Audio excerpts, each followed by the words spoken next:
नमस्कार, सियासी पिच देख रहे हैं आप। मैं शिवम राज आपके साथ। बिहार की सियासत में बयानबाजी का दौर तेज हो गया है। विधानसभा चुनाव नजदीक आते ही सत्ता पक्ष और विपक्ष आमने सामने खड़े हैं। इसी कड़ी में बिहार के उप मुख्यमंत्री सम्राट चौधरी ने बुधवार को कांग्रेस नेता राहुल गांधी और राजद नेता तेजस्वी यादव पर तीखा हमला बोला है।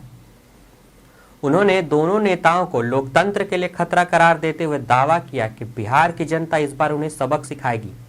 मीडिया से बातचीत के दौरान सम्राट चौधरी ने तमिलनाडु के मुख्यमंत्री एम.के. स्टालिन के वोटर अधिकार यात्रा में शामिल होने पर राजद और लालू परिवार को कटघरे में खड़ा किया। उनका कहना था कि लालू प्रसाद यादव और उनके परिवार ऐसे लोगों को बिहार बुला रहे हैं जिन्होंने न केवल बिहार वासियों का अपमान किया बल्कि सनातन धर्म का भी विरोध किया। सम्राट चौधरी ने आरोप लगाया कि स्टालिन और तेलंगाना के मुख्यमंत्री रेवंत रेड्डी जैसे नेता बिहार की संस्कृति और परंपरा के खिलाफ बयान देते आए हैं और अब उन्हें राजद की संरक्षण मिल रही है। डिप्टी सीएम ने दावा किया कि बिहार की जनता इस खेल को बखूबी समझ रही है। उनका कहना था कि लोग विकास, तरक्की और रोजगार को प्राथमिकता दे रहे, न कि विपक्ष के बनाए मुद्दे को। उन्होंने कहा कि एनडीए सरकार के तहत प्रधानमंत्री नरेंद्र मोदी, मुख्यमंत्री नीतीश कुमार के नेतृत्व में बिहार लगातार प्रगति कर रहा है। जनता एनडीए के साथ मजबूती से खड़ी है। वोटर अधिकार यात्रा को लेकर सम्राट चौधरी का रुख बेहद सख्त रहा। उन्होंने कहा कि रेवंत रेड्डी और एम.के. स्टालिन जैसे नेता बिहार की राजनीति में घुसपैठिए हैं। सम्राट चौधरी ने कहा कि घुसपैठिए आएंगे और चले जाएंगे, लेकिन बिहार हमेशा बिहार ही रहेगा। इसकी पहचान और संस्कृति को कोई हिला नहीं सकता। सम्राट चौधरी ने कांग्रेस पार्टी और राहुल गांधी पर हमला बोलते हुए आपातकाल का जिक्र भी किया।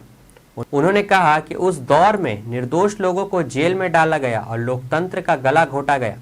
इसी तरह उन्होंने लालू प्रसाद यादव पर भी सत्ता के दुरुपयोग के गंभीर आरोप लगाए। सम्राट चौधरी के अनुसार लालू परिवार ने हमेशा अपने फायदे के लिए शासन का इस्तेमाल किया है, जबकि जनता की समस्याओं को कभी प्राथमिकता नहीं दी। आरएसएस प्रमुख मोहन भागवत के हालिया बयान पर भी मुख्यमंत्री ने अपनी प्रतिक्रिया दी। उन्होंने कहा कि भारत की नींव सभी के सहयोग से बनी है।